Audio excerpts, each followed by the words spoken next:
guess the first one is just Jared and what you asked him to do since last season, and how has he accomplished that? He's done everything in his power to become the best quarterback that Jarrett Doege can be since he came back to school in January after the bowl game. He's taken the plan, he's executed it, and done it to a very high level. And that's why he will be ready to play and play well on Saturday. How so? I mean, in terms of the fundamental things, okay, Yeah. he had to do this better, he had to do that better, or what was So that? the big thing that he wanted to work on, obviously, that everybody probably knows, is pocket movement. Okay, and he did drills all winter through spring ball and all summer, working on subtle movements in the pocket, concentrating on keeping his eyes downfield. The next thing that he wanted to do is to change his body, and that was in the weight room with Coach Mike Joseph. And he did a phenomenal job at that, dropped his body fat percentage to under 10, which is really good for a quarterback. And then the next thing he wanted to do is to add a little bit of juice to his throws. And he's done that. A lot of that had to do is being in the weight room and his extra arm care that he's taken to another level to try to keep the soreness out from when he threw all winter, spring, and summer. And it's showing on the practice field. How did you approach Jared after the bowl game? When? Immediately or in the days after? I'll say this. So I called him probably 24 to 48 hours after the bowl game, and I told him, I said, I love you, man.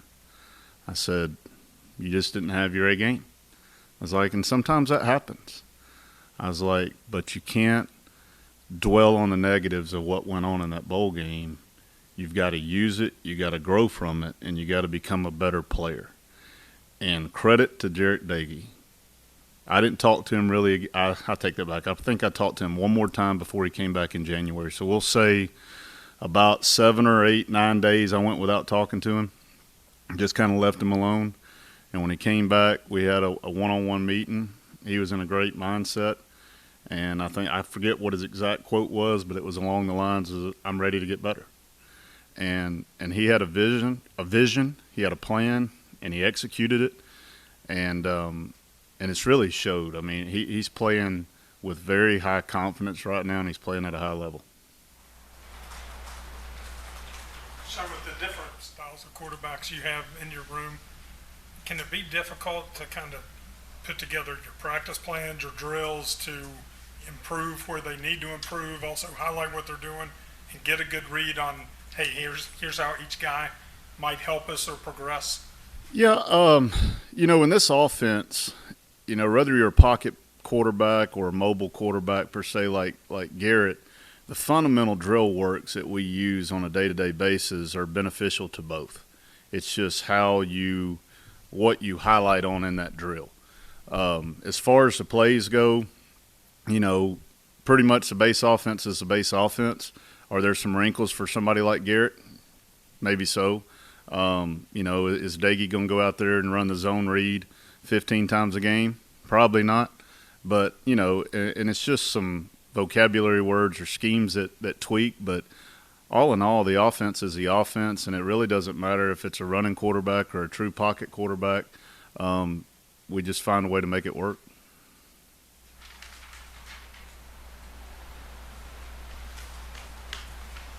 So where's Garrett then, and how's his fall going?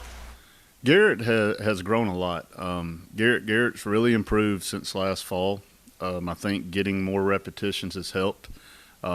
Last fall, what made him better is we do this deal on Monday night called Monday Night Football, where he gets about 25 reps every Monday night. I think he had 18 to 22 of those Monday night practices where you kind of play the guys that may not play much in the game or that are going to redshirt, and he benefited from that. He took it serious. He got better. January offseason really dove into the playbook to try to learn the ins and outs of it. Spring ball had some success, which is starting to help his confidence. Fall camp, may have been a slow start for him in his mind, but he got better. And he's in a situation to where, if needed, he could play. Based on what you read from over there, secondary is the strength of the defense from what people are saying. We've got the most guys returning. What out when you watch them on tape? Man to man whenever they want to be it. Okay, like they're gonna play us man to man, and they're gonna get up in us, and you know we're gonna have to be on time in the passing game. We're gonna have to protect, and you know we're gonna have to win versus man coverage. I mean, there's no secret. Okay, they're gonna play cover one at some point in time in the game. Okay, I'd almost bet my wallet on it. All right, and we got to be ready for it. How do they compare talent-wise to Oklahoma State, TCU, some of the secondaries that you face? I mean, they're right up there with them now. You know, Maryland's talented on the back end. You know, they've got length. They got a few guys that can run. They try to match you personnel-wise. Whether you're in 10 personnel, they're going to be in their dime package. 11, you know, they've got a package for it. But they're going to try to put their better cover guys on your better wide receivers. And, you know, it's a one-on-one game out there when they play cover one. When you got a defensive coordinator that has kind of got a DB background, does that change how are they more aggressive? Do you notice? I don't think so. You know, I mean, y'all have read Coach Loxley has mentioned in the past that, you know, they have a system. They're going to be who they are. Now, everybody knows game one there's going to be wrinkles, okay? So, you know, you use fall camp to prepare for all those wrinkles. You know, when we go against our defense every day, we've seen every zone coverage that you can draw up. So, if they go to zone coverage, we'll be ready. But they're still a man team in my mind. That's what I'm counting on, is them being a man team. So, you know, that's what we're preparing for the most part. And if they come out in zone, we'll adjust. So it looks like we're going to get to talk to Jared here in a second.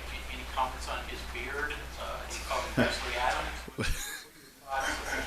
Oh, it's facial hair. You know, to be honest with you, the only thing I asked him, I was like, just make sure you got some of those beard lube products to take care of yourself so you don't get an infection.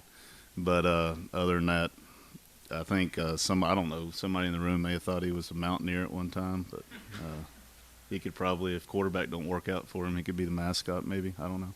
Keep the food out of the beard? Yeah, keep the food out of the beard. Wash it, keep it clean. Anything else?